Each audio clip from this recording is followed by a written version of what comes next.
जय हिंद। हर्ट से लेकर हम लोग सारा चीज़ लगभग पढ़ चुके थे, लेकिन थोड़ा सा इसमें जो ऑपरेशन से रिलेटेड जो हम आपको बताए थे कि जो हर्ट का जो ऑपरेशन के लिए जो दो प्रकार का टेस्ट जो होता है, मतलब एक होता है ट्रेड माइल टेस्ट होता है, ट्रेड माइल टेस्ट होता है। दूसरा टेस्ट क्या होता है? ईसीजी टेस्ट होता है। तो ईसीजी टेस्ट क्या होता है उसके बारे में अभी यहाँ पे डिटेल जानकारी लेके आया हूँ। आपको थोड़ा सा इसमें डेमो आपको दिखा रहा हूँ। जैसा कि आप यहाँ पे देख पा रहे होंगे कि जो ईसीजी टेस्ट के लिए जो किया जाता है 12 प्रकार का लीड लगाया जाता है, मतलब कि बॉडी पे 12 प्रकार का लीड लगाया जाता है। हम आपको तीनों एग्जांपल देंगे। मतलब कि ऐसा मत समझिए कि ईसीजी टेस्ट जो होता है सिर्फ मतलब कि ह्यूमन बॉडी, मतलब कि सिर्फ मैन बॉडी में होता है, लेडी बॉडी में नहीं होता है, या तो फिर बर्थडे मतलब कि चिल्ड्रन में नहीं होता है, मतलब बच्चे का नहीं होता है, तीनों का होता है। हम आपको तीनों यहाँ पे फ़ोटो हम यहाँ पे आपको दिखा रहे हैं। आप पहला यहाँ पे देख सकते हैं कि आपका मतलब क्या ओमेन जो है, ठीक है, ये आपका आप यहाँ पे देख पा रहे हैं कि जो 12 प्रकार का 12 लीड लगा हुआ है बॉडी पे, ठीक है। फिर मैन का आप लोग यहाँ पे देख सकते हैं कि 12 लीड लगा हुआ है। तो उसी प्रकार से आप यहाँ पे देखिए बच्चे का भी देख सकते हैं कि आप 12 लीड लगा हुआ है। मतलब ये जो लीड लगा हुआ है, इस लीड को हम लोग कब लगाया जाता है? तो जब इसका ईसीजी टेस्ट होता है, इलेक्ट्रोकार्डियोग्राफी जब टेस्ट होता है, तब जाके इस लीड को लगाया जाता है। आखिर ये लीड क्यों लगाया जाता है, चलिए हम लोग इसको थोड़ा जानकारी, थोड़ा डिटेल में इसको हम पढ़ते हैं और फिर इसमें जानकारी जानने की कोशिश करते हैं कि आखिर ये लीड किस प्रकार से काम करता है। तो चलिए सबसे पहला बात यहाँ पे आप देख पा रहे हैं कि हम यहाँ पे एक फ़ोटो बनाए हुए हैं, ठीक है। ये फ़ोटो जो बनाए हुए साइड पे आप यहाँ पे ग्राफ भी देख सकते हैं। जस्ट यही ग्राफ आपको यहाँ पे बना हुआ है। अब देखिए इसमें थोड़ा सा समझने की कोशिश कीजिएगा कि देखिए यहाँ पे सबसे पहला बात कि यहाँ से आया हुआ है, यहाँ से एक आया हुआ है, फिर ऐसे आया हुआ है, फिर यहाँ जाके ऐसे ग्राफ बना हुआ है, फिर यहाँ आके फिर नीचे गया, फिर यहाँ जाके ऊपर गया है, फिर यहाँ जाके ख़त्म हो गया। मतलब इस ग्राफ को हम लोग किस प्रकार का ग्राफ बोलते हैं? तो इसको हम लोग क्या बोलते हैं? ईसीजी ग्राफ बोलते हैं, इलेक्ट्रोकार्डियोग्राफ बोलते हैं। देखिएगा हॉस्पिटल वगैरह पे जब किसी का जब ईसीजी मतलब हार्ट का जब ऑपरेशन वगैरह होता है, तो एक साइड में एक मीटर लगा हुआ था, उसमें एक लाइनिंग ग्राफ जैसा कि आप यहाँ पे देख पा रहे हैं, एक ग्राफ जैसा यहाँ पे बना हुआ है। इस ग्राफ को ही हम लोग क्या बोलते हैं? ईसीजी ग्राफ बोलते हैं। तो इस ईसीजी ग्राफ में क्या होता है? 4 पॉइंट होता है। 4 पॉइंट कौन कौन सा पॉइंट होता है? एक पॉइंट होता है पी पॉइंट होता है, एक क्यू होता है, आर एस टी। मतलब ये 4 point P Q R S T क्या है, थोड़ा इसके बारे में जानकारी लेते हैं। पी पॉइंट यहाँ पे क्या दर्शाता है? देखिए सबसे पहला बात यहाँ पे क्या है कि ये यहाँ पे क्या है कि ये ब्लड का प्रेशर को दर्शाता है, ठीक है। सबसे पहले इसमें जब हार्ट को जब हम यहाँ पे पढ़ा रहे थे उस टाइम यदि आप हमारा वीडियो नहीं देखे हो तो वो वीडियो पहले जाके देखिएगा, तब फिर आपको ये वीडियो हमारा समझ में आएगा। ऐसे यदि आप नहीं भी देखना चाहते फिर भी हम इसमें कोशिश करें कि ये उस वीडियो से रिलेटेड करके हम इसमें आपको सारा जानकारी दे दें, ठीक है। तो सबसे पहला बात इसमें देखिए हम उसमें क्या बोले थे कि दाहिना आलिंद मतलब क्या? राइट आर्टियम के द्वारा जब आता है ब्लड, कहाँ से स्टार्ट होता था? राइट आर्टियम के द्वारा, मतलब कि दाहिना आलिंद से ब्लड आता था, ठीक है। और फिर कहाँ जाता था? दाहिना वेंट्रिकल, मतलब कि दाहिना नीले में जाता था, मतलब कि राइट वेंट्रिकल में जाता था। और वहाँ से फिर कहाँ जाता था? हमारा फेफड़ा में जाता था, ठीक है। तो यहाँ पे जो ब्लड जो आ रहा है, मतलब जो आने का जो साधन दिखा रहा, मतलब कि दाहिना नीले राइट आर्टियम के द्वारा, वो आपका पी वेव दर्शा रहा है, ठीक है। अब देखिए जैसे यहाँ पे ब्लड आता है, ठीक है, तो वो दर्शा रहा है पी वेव से। अब जैसे यहाँ जाता है तो ये आपका क्यू आर एस क्या है? क्यू आर एस वहाँ उस पॉइंट को दर्शा रहा है जहाँ से देखिए क्यू दर्शा रहा है आपका जाके आरटीएम से जो ब्लड आया, मतलब क्या? राइट आरटीएम से जो ब्लड आया राइट वेंट्रिकल में, तो राइट वेंट्रिकल को क्यू पॉइंट से दर्शाया। फिर वहाँ से कहाँ गया? फेफड़ा में गया, फेफड़ा में फिर कहाँ गया? आर पॉइंट को दर्शाया। फिर वहाँ से क्या आया? फिर वहाँ से लेफ्ट आरटीएम में आया, लेफ्ट आरटीएम में आने का जो साधन है। फिर यहाँ से क्या हुआ? एस आर टी आर आ गया।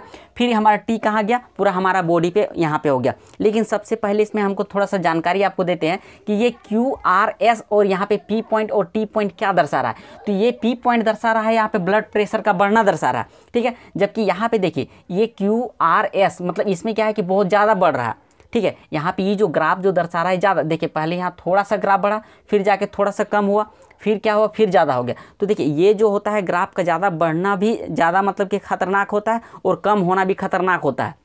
मतलब यहाँ थोड़ा सा बढ़ गया मतलब ब्लड प्रेशर थोड़ा सा बढ़ा, फिर जाके हमारा ज़्यादा बढ़ गया तो ब्लड प्रेशर ज़्यादा हो गया। तो वही ग्राफ को उसमें जो दर्शाया जाता है उसी को हम लोग क्या बोलते हैं? P Q R S T graph बोलते हैं। मतलब सभी यहाँ पे पी का भी बढ़ना ज़्यादा मतलब कि अच्छा चीज़ नहीं है और क्यू का घटना भी अच्छा चीज़ नहीं है, मतलब ये नॉर्मल रहना चाहिए। अब यहाँ पर बात करते हैं कि नॉर्मल कितना होना चाहिए। तो कोई भी यहाँ पे ईसीजी टेस्ट में जब भी इसका ग्राफ जब बनता है तो इसका नॉर्मल जो होता है 120/80 होता है। हम इसके बाद वाला वीडियो पे तो इसका डिटेल हम बताएंगे कि वीपी क्या होता है, नॉर्मल बीपी क्या होता है, हाइपर बीपी क्या होता है, लोअर बीपी क्या होता है, बीपी को कैसे कंट्रोल किया जाता है, कैसे क्या किया जाता है, कौन सी इसमें दवाई का यूज़ किया जाता है, आखिर घर में घरेलू उपाय भी इसका बीपी को कम करने के लिए क्या उपाय होता है, सारा अगले वीडियो पे जानकारी देंगे। लेकिन इस वीडियो पे और थोड़ा सा मतलब बीपी के बारे में जानकारी आपको दे रहे हैं। ये जो ब्लड प्रेशर जो होता है हमारा, जो देखिए जो बढ़ता है, बढ़ने वाला को हम लोग क्या बोलते हैं, सिस्टोलिक बोलते हैं, जबकि घटने वाला मतलब कम वाले को क्या बोलते हैं, डायस्टोलिक बोलते हैं।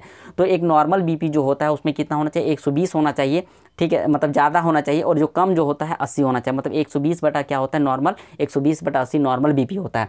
जबकि हम लोग हाई बीपी की बात करते हैं तो 150 बटा कितना होता है, 90 होता है। इसको हम लोग हाइपर टेंशन भी बोलते हैं। क्या बोलते हैं, हाइपर टेंशन भी बोलते हैं।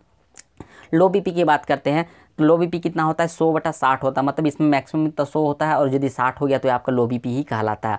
अब यहाँ पे पूरा अच्छा तरीके से जानकारी यहाँ पे आपको दिए हुए हैं कि ये बीपी को समझाए तो बीपी यही होता है जो 120/80 बोले, ये क्या होता है, नॉर्मल बीपी होता है। मतलब ना तो इस वेव का ज़्यादा होना ना तो कम होना, मतलब एक नॉर्मल वेव, मतलब कि एक नॉर्मल तरीके से रहना। अब थोड़ा सा इसमें जानकारी आपको देते हैं कि जो यहाँ से लेकर यहाँ तक का जो होता है उसको कौन सा वेव बोला जाता है, ये एग्जाम में अक्सर पूछा ही जाता है। तो देखिए यहाँ से लेकर यहाँ तक का जो वेव बोला जाता है उसको हम लोग किस वेव से जानते हैं, पी वेव से जानते हैं। किस वेव से, पी वेव से जानते हैं, ठीक है, प्राइमरी वेव हो गया, ठीक है। अब यह देखिए यहाँ से जो यहाँ पे है तो इस वेव को हम लोग क्या बोलते हैं, मतलब यहाँ से लेकर यहाँ तक का, यहाँ से लेकर यहाँ तक का वेव को हम लोग क्या बोलते हैं, तो पी आर इंटरवल।